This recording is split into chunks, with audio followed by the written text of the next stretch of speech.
ఉన్న బంగారాన్ని విడిపించి ఆ రోజు ఆన్లైన్ రేటుకే మేము కొంటాం. Sharma gold company. నమస్కారం. సుమన్ టీవీ ప్రేక్షకులకు శ్రీ క్రోధినామ సంవత్సర ఉగాది శుభాకాంక్షలు. తెలుగువారికి ఎంతో ఇష్టమైన పండుగ ఉగాది. షడ్రుచుల సమ్మేళనమైన ఈ ఉగాది పండుగ నాడు ద్వాదశ రాశుల వారికి ఏ రకంగా ఉండబోతుంది, నవనాయకుల ఫలితాలు ఎలా ఉన్నాయి, మొత్తంగా ఉగాది పంచాంగమును వివరించేందుకు మనతో పాటు ఉన్నారు ప్రముఖ జ్యోతిష్య పండితులు బ్రహ్మశ్రీ నందిపట్ల శ్రీహరి శర్మ గారు. గురుగారు నమస్కారం అండి. వాగర్థావివ సంపృక్తౌ వాగర్థ ప్రతిపత్తయే జగతః పితరౌ వందే పార్వతీ పరమేశ్వరౌ. సదాశివసమారంభాం శంకరాచార్య మధ్యమాం అస్మదాచార్యపర్యంతం వందే గురుపరంపరాం. ఆదిత్యాయ చ సోమాయ మంగళాయ బుధాయ చ గురుశుక్రశనిభ్యశ్చ రాహవే కేతవే నమః. గురుగారు ముందుగా మీకు క్రోధినామ సంవత్సర ఉగాది శుభాకాంక్షలు. మీకు వీక్షించేటువంటి సుమన్ టీవీ ప్రేక్షకులు కూడా క్రోధినామ సంవత్సర శుభాకాంక్షలు. గురుగారు, ఈ క్రోధినామ సంవత్సరంలో ద్వాదశ రాశుల వారికి, అందులో ముందుగా మేషరాశి వారికి ఏ రకంగా ఉండబోతుంది, నవనాయకులు ఎలా ఉన్నారు వారికి? క్రోధినామ సంవత్సరం పేరులోనే క్రోధి అనేటువంటిది అర్థం వస్తుంది, అంటే కోపాన్ని కలిగిస్తుంది, కోపము. దీనికి తగ్గట్టుగా ఈ క్రోధినామ సంవత్సరానికి రాజు కుజుడు, మంత్రి శని.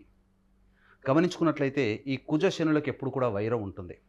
అంతరిక్షంలో మనకు గ్రహ సంచార రీత్యా శని కుజులు కలిశారు అని అంటే యుద్ధ వాతావరణం మెలుకుంటుంది అని శాస్త్ర ప్రకారం మనకు చెప్పబడి ఉంటుంది. కాబట్టి కుజుడు రాజు అయి శని మంత్రి అయి ఉన్నప్పుడు ఈ క్రోధినామ సంవత్సరం అంతా కూడా సాధారణం కంటే కూడా అసాధారణమైనటువంటి పరిస్థితులే ఎక్కువగా ఉంటాయని చెప్పవచ్చు. ఇక గమనించుకున్నట్లయితే కర్కాటకంలో కుజుడు కుజస్తంభనం అనేటువంటిది 21 అక్టోబర్ 2024 నుంచి 21 జనవరి 2025 వరకు కుజస్తంభనం ఉంటుంది. ఈ సంవత్సరం చాలా అత్యంత కొన్ని రాశులలో జన్మించినటువంటి వాళ్ళకి యోగకాలము, మరికొన్ని రాశుల్లో జన్మించినటువంటి వారికి అవయోగ కాలం. అలాగే శని మౌఢ్యమి, అనగా ఈ శని మౌఢ్యమి 23 ఫిబ్రవరి 2025 నుంచి 29 మార్చి 2025 వరకు శని మౌఢ్యమి. కాబట్టి ఈ చెప్పినటువంటి కుజస్తంభనము మరియు శని మౌఢ్యమి గురుపాలిత రాశులలో జన్మించినటువంటి వారికి యోగమైతే, శనిపాలిత రాశులలో జన్మించినటువంటి వారికి అవయోగాన్ని కలగజేస్తుంది.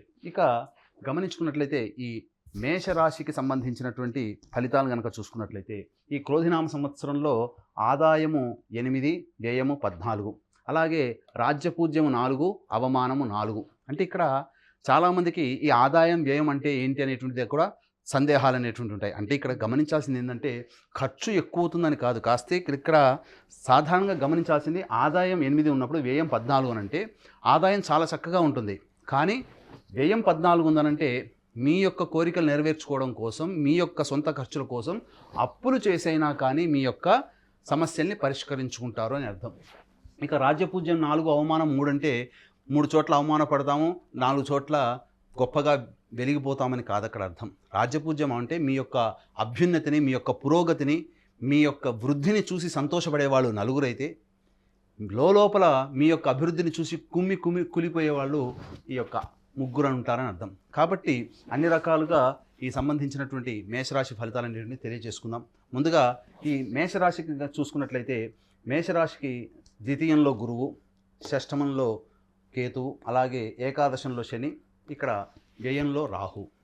వెరసి సంవత్సర ఫలితాలని తెలియచేసేటువంటి గ్రహాలు ముఖ్యంగా దీర్ఘకాలిక గ్రహాలు గురువు, శని, రాహువు, కేతులు. కాబట్టి ఈ మేషరాశిలో జన్మించినటువంటి వారికి ఈ గత శోభకృత నామ సంవత్సరంలో ఏర్పడినటువంటి అపజయాలన్నీ కూడా ఈ క్రోధినామ సంవత్సరంలో విజయాలుగా మరల్చుకుంటారు. అందులో ఏమాత్రం సందేహం లేదండి. ఎందుకనంటే ధనకారకుడైనటువంటి గురువు ధనస్థానంలో సంచరిస్తున్నటువంటి కారణం కాబట్టి అన్ని రంగాల్లో ఉన్నటువంటి వారికి, వ్యాపారస్తులకి, ఉద్యోగస్తులకి చాలా చక్కటి యోగదాయకమైనటువంటి కాలంగా చెప్పవచ్చు.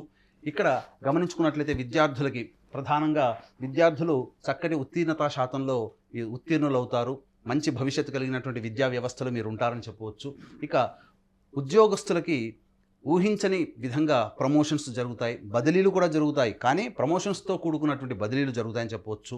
ముఖ్యంగా హోటల్స్ రంగంలో ఉన్నటువంటి వారికి, అలాగే వ్యాపారస్తులకి, కిరాణా జనరల్ స్టోర్ నడిపేటువంటి వారికి, జ్యువెలరీ రంగంలో ఉన్నటువంటి వారికి, విద్యారంగంలో ఉన్నటువంటి వారికి గొప్పదైనటువంటి యోగ కాలం ఉంటుంది. ఇక వివాహానికి సంబంధించినటువంటి విషయాలు కనుక పరిశీలించుకున్నట్లయితే కొన్ని ఇక్కట్లు అనేటువంటివి ఎదురవుతాయి, కొన్ని వివాహ ప్రయత్నాల్లో ఆటంకాలు అనేటువంటివి ఉంటాయి. కానీ వాటన్నిటినీ కూడాను దైవబలంతో అధిగమించుకున్నట్లయితే చక్కగా అభివృద్ధి బాటలో ఉంటారని చెప్పవచ్చు. అందుకనే ఇక్కడ ప్రధానంగా గమనించుకున్నట్లయితే ద్వాదశ రాశుల్లో జన్మించినటువంటి వారికి నవగ్రహాల యొక్క అనుగ్రహం ఈ క్రోధినామ సంవత్సరం సంపూర్ణంగా ఉండాలి. కాబట్టి ఈ నవగ్రహాల యొక్క అనుగ్రహం కోసం ఈ సంబంధించినటువంటి తమిళనాడు కుంభకోణం దగ్గరలో ఉన్నటువంటి నవగ్రహాల టెంపుల్స్లో ప్రతి సంవత్సరం కూడా జూన్ నెల మరియు జనవరి నెలలో ఈ నవగ్రహాల టెంపుల్స్లలో నవగ్రహాలకి అభిషేకాలు, నవగ్రహాలకు సంబంధించినటువంటి హోమాది కార్యక్రమాలని కూడా మా పీఠం ఆధ్వర్యంలో జరుగుతాయి. కాబట్టి ఎలా నమోదు చేసుకోవాలనేటువంటిది ఈ కార్యక్రమం తదనంతరం కాంటాక్ట్ చేయవచ్చు.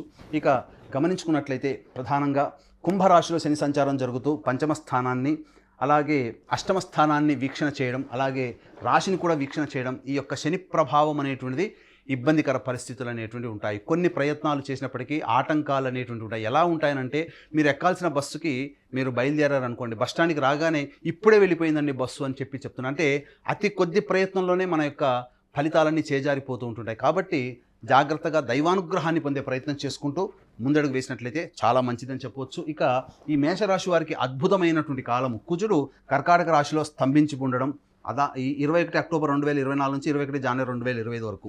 అలాగే గురుపాలితమైనటువంటి మేషరాశికి శని మౌఢ్యం ఏర్పడుతుంది. ఎప్పుడు ఏర్పడుతుంది? 23 ఫిబ్రవరి 2025 నుంచి 29 మార్చ్ 2025 వరకు. కాబట్టి ఈ సమయము ఈ మేషరాశి వారికి అద్భుతమైనటువంటి యోగ కాలము. వివాహాది ప్రయత్నాలు చేసుకొని వివాహ సంబంధాలు కుదుర్చుకున్నట్లయితే, ఈ యొక్క సమయంలో వివాహం కనుక మీరు పెట్టుకున్నట్లయితే తప్పకుండా అద్భుతమైనటువంటి యోగదాయకంగా ఉంటుందని చెప్పవచ్చు. ఇక గమనించుకున్నట్లయితే ఆరోగ్యం పట్ల శ్రద్ధ వహించాల్సినటువంటి పరిస్థితి. ఈ యొక్క సంబంధించినటువంటి ఈ కుజస్తంభనము అలాగే శనిమౌఢ్యం ఉన్నటువంటి సమయంలో అనూహ్యమైనటువంటి విజయాలు పొందుతారు. రాజకీయ నాయకులకి చక్కటి పదవి లభిస్తుంది. సంఘంలో పేరు ప్రతిష్టలు అనేటువంటివి పెరుగుతాయి.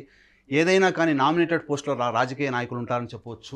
ఇక గమనించుకున్నట్లయితే ఈ సమయంలోనే ఎక్కువగా పంటకి అధిక దిగుబడులు రావడం, రైతులకి చాలా మేలుదాయకమైనటువంటి పరిస్థితులు ఏర్పడతాయి.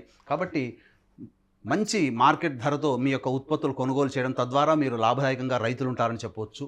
ఇక గమనించుకున్నట్లయితే వ్యయ స్థానంలో రాహు, షష్టమ స్థానంలో కేతు యొక్క సంచార ప్రభావం వలన కొంత మానసికమైనటువంటి శారీరకమైనటువంటి శ్రమకి ఎదురవ్వాల్సినటువంటి పరిస్థితి వస్తుంది. అనుకోని సంఘటనలు అనేటువంటివి జరగడం, తద్వారా ఆరోగ్య సంబంధించినటువంటి ఇబ్బందులు ఎదుర్కోవడం, అలాగే అనవసరమైనటువంటి ధన వ్యయం అనేటువంటిది ఉంటుంది. కాకపోతే దైవానుగ్రహం వల్ల తీర్థయాత్రలు చేసే అవకాశము, అలాగే నదీ స్నాన సందర్శనం, ఇవన్నీ కూడాను దైవానుగ్రహం వల్ల కలుగుతాయి. ఎంతైనప్పటికీ కూడా ఖర్చును అదుపులో పెట్టుకొని మీరు చేసే ప్రయత్నాలు కనుక ముందుకు ఉన్నట్లయితే అద్భుతమైనటువంటి ప్రగతి మీరు పొందుతారని చెప్పవచ్చు.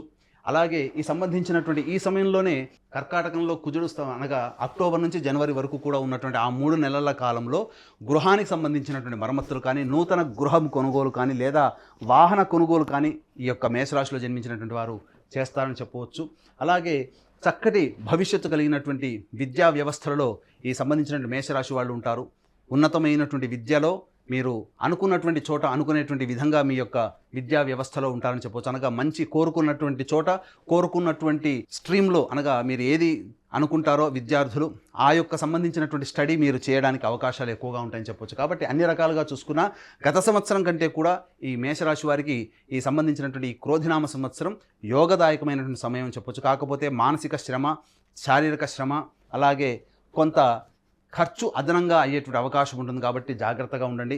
ఎల్లప్పుడూ కూడా ఈ మేషరాశిలో జన్మించినటువంటి వారు తమ అంతరంగిక శత్రువులు, అంటే మన ముందుకు చాలా మంచిగా కనిపిస్తారు కానీ మన వెనక గోతులు తవ్వుతుంటారు. కాబట్టి మనల్ని చూసి ఈర్ష్యపడేటువంటి వారి పట్ల ఒక కన్ను వేసి జాగ్రత్తగా ఉండేటువంటి అలవాటు చేసుకొని మీ యొక్క భవిష్యత్ ప్రణాళిక రూపొందించుకున్నట్లయితే మేషరాశి వారి ఈ క్రోధినామ సంవత్సరం అంతా కూడాను యోగదాయకంగా ఉంటుంది. శని మౌఢ్యం ఏర్పడడం, కుజ స్తంభనం ఏర్పడడం, ఈ యొక్క సమయం అంతా కూడా అనగా అక్టోబర్ నుంచి మార్చి వరకు కూడా ఉన్నటువంటి సమయం చాలా చక్కటి సమయం. అలాగే గత సంవత్సరం ఏర్పడినటువంటి ఇబ్బందులు, గురువు వృషభ రాశిలోకి సంచారం జరుగుతున్నటువంటి కారణం చేత చక్కగా యోగదాయకమైనటువంటి స్థితిలో ఉంటారని చెప్పవచ్చు. ప్రతి పనిలో బద్ధకము, అలసత్వము, పోస్ట్ పోన్మెంట్ ఆఫ్ వర్క్ అనేటువంటిది శని మీ యొక్క మేషరాశిని వీక్షించడం వల్ల కలుగుతుంది. కాబట్టి దాన్ని దృష్టిలో పెట్టుకొని అనుకున్న పని అనుకున్నదే తడవుగా చేసుకున్నట్లయితే మంచి భవిష్యత్తు ఉంటుంది. సంతానము పట్ల కొంత మానసికమైనటువంటి ఆందోళన కలిగించేటువంటి సమయం. ఏదేమైనప్పటికీ కూడా శని ప్రభావం ఉన్నంత వరకు కూడా సంతానము అభివృద్ధిలోకి లేకపోవడము, మీ యొక్క సంతానము ఈ కుజాష్టమం అనగా కుజస్తంభనం ఏర్పడడం అనేటువంటి కారణం చేత మంచి సత్ఫలితాలని మీ యొక్క సంతానం ద్వారా పొందుతారు. ఆలోచన చేసినటువంటి పనులన్నీ కూడా ముందుకు సాగిపోతాయి. అలాగే ఈ యొక్క అక్టోబర్ వరకు కూడా, ఏప్రిల్ నుంచి అక్టోబర్ వరకు కూడా నిర్ణయాలు పెద్దవాళ్లతో చర్చించి కనుక మీరు ముందుకు తీసుకున్నట్లయితే తప్పకుండా ఆనందకరమైనటువంటి జీవితాన్ని పొందుతారని చెప్పడంలో ఏమాత్రం సందేహం లేదు. గురువుగారు ద్వితీయ స్థానంలోని గురువు అలాగే లాభస్థానంలోని శని ఉన్నారు కాబట్టి వీళ్ళకి తిరుగుండదు అని చాలామంది అనుకునేటువంటి మాట. కానీ శని వల్ల కాస్త ఇబ్బందులు ఉంటాయని మీరు చెప్తున్నారు. అదేవిధంగా స్త్రీలకు ఏ రకంగా ఉండబోతుందో కూడా తెలియజేయండి. స్త్రీలకి, విశేషించి స్త్రీలకి యోగదాయకమైనటువంటి సమయంగా చెప్పవచ్చు. మేషరాశిలో జన్మించినటువంటి వారు అనగా ఈ మేషరాశిలో అశ్విని, భరణి 4 పాదాల వారు, కృత్తిక 1వ పాదం వారు, మొత్తం 9 పాదాల వారు మేషరాశిలోకి వస్తారు. కాబట్టి స్త్రీలు ముఖ్యంగా మీ మాటకి విలువ పెరుగుతుంది. కుటుంబ స్థానంలో గురువు సంచారం చేస్తున్నటువంటి కారణం చేత మీరు ఇంటి పెద్దగా వ్యవహరించేటువంటి అవకాశం ఉంటుంది. అలాగే షష్టమందు కేతువు, వ్యయమందు రాహు ఉండడం వల్ల కొంత వ్యయ ప్రయాసలు కూర్చి కుటుంబ బాధ్యతలను నెత్తి మీద వేసుకొని ప్రయత్నించాల్సినటువంటి పరిస్థితి. తద్వారా మీకు కొంత శారీరక అనారోగ్యం చేసేటువంటి అవకాశాలు ఉంటాయని చెప్పవచ్చు. మీకు సంఘంలో కీర్తి ప్రతిష్టలు పెరుగుతాయి. మీ పుట్టింటి తరపున వారి యొక్క ఆరోగ్యం అనేటువంటిది మీకు కొంత మానసికమైన ఆందోళన కలిగిస్తుంది. అయితే ఏదేమైనప్పటికీ కూడా ఈ యొక్క కర్కాటక రాశిలో కుజ సంచారం జరుగుతున్నంత సమయంలో ముఖ్యంగా స్త్రీలు ఎవరైతే దాంపత్య జీవితంలో ఇబ్బందులు పడుతున్నటువంటి వాళ్ళు ఉంటారో వాళ్ళకి మంచి శుభ సూచకంగా యోగదాయకమైనటువంటి పరిస్థితులు కలుగుతాయి. వివాహాలు కూడా స్త్రీలకి ఆ సమయంలో 21 అక్టోబర్ నుంచి మార్చి 29 వరకు ఉన్నటువంటి కాలంలో మంచి జరుగుతుందని చెప్పవచ్చు. ఇక వృత్తి ఉద్యోగాలలో మీకు ఈ 23 ఫిబ్రవరి 2025 నుంచి 29 మార్చి 2025 వరకు ఉన్నటువంటి సమయం వృత్తి ఉద్యోగాలలో రాణింపు అనేటువంటిది ఉంటుంది. తద్వారా మీకు మంచి భవిష్యత్తు కలుగుతుంది. ఇక ఎవరైతే సంతానం కోసం ఎదురు చూస్తున్నటువంటి స్త్రీలు ఉంటారో చక్కటి ద్వితీయార్థం అనగా అక్టోబర్ లోపల డెలివరీ అయినటువంటి వాళ్ళకి స్త్రీ సంతానం కలిగినట్లయితే, అలాగే అక్టోబర్ తర్వాత పురుష సంతానం కలగడానికి అవకాశాలు ఎక్కువగా ఉంటాయని చెప్పవచ్చు. గురుగారు, మరి ప్రతికూల పరిస్థితులను అధిగమించి అనుకూలమైనటువంటి పరిస్థితులను పొందాలి అని అంటే ఎటువంటి పరిహారాలను పాటించాలి? అలాగే వీరికి అనుకూలమైనటువంటి వారము, రంగు ఏంటి? గమనించుకున్నట్లయితే మేషరాశి వారికి అదృష్ట సంఖ్య 9, అనుకూలమైనటువంటి రంగు పసుపు, ఎరుపు, తెలుపు కూడా. ఇక సంబంధించి చూసుకున్నట్లయితే ముఖ్యంగా ఈ మేషరాశి వారికి సమస్యలు ప్రతి రాశి వారికి ఉంటాయండి. సమస్యలు ఉంటాయి, సంతోషము ఉంటుంది. ఎప్పుడు కూడా సంవత్సరం అంతా ఒకరికి ఆనందం, సంవత్సరం అంతా ఇంకో రాశి వాళ్ళకి దుఃఖము, అట్లాంటిది ఏమీ ఉండదు. కాకపోతే సమయాలు మనకు అనుకూలంగా లేనప్పుడు జన్మజాతకరీత్యా ఉన్నటువంటి వాటికి సంబంధించినటువంటి కూడా బేరీజు వేసుకొని మనకు అనుకూలంగా లేని సమయంలో మనం ఇబ్బందులు పడుతున్నప్పుడు దైవానుగ్రహాన్ని పొందే ప్రయత్నం చేసుకోవాలి. కాబట్టి ఈ మేషరాశి వారు ప్రధానంగా ప్రతి మంగళవారం రోజున సుబ్రహ్మణ్య స్వామికి ఆవు పాలు, ఆవు నెయ్యి, తేనె ఈ మూడిటితో అభిషేకం జరిపించి చలివిడి నైవేద్యంగా పెట్టండి. లేకపోతే జంటనాగుల పాము ఉన్నటువంటి విగ్రహం ఉంటుంది, ఆ విగ్రహానికైనా అభిషేకము చలివిడి నైవేద్యంగా పెట్టండి. ఇక ప్రతిరోజు కూడాను దత్త అష్టకం, కాలభైరవ అష్టకం రోజుకి 3 సార్లు మీరు పఠించినట్లయితే మీకు తప్పకుండా ఆ రోజుకు వచ్చేటువంటి ఇబ్బందులన్నీ తొలగిపోతాయి. చెప్పిన విధంగా మీకు సమస్య వచ్చినప్పుడు సుబ్రహ్మణ్య స్వామిని అర్చించండి, చాలా మంచి జరుగుతుందని చెప్పవచ్చు. గురుగారు, ఈ క్రోధినామ సంవత్సరం మేషరాశి వారికి ఏ రకంగా ఉండబోతుంది, ఎటువంటి పరిహారాలను పాటించాలనే విషయాన్ని తెలియజేసినందుకు ధన్యవాదాలండి. సర్వం శ్రీ ఉమామహేశ్వర పరబ్రహ్మార్పణమస్తు.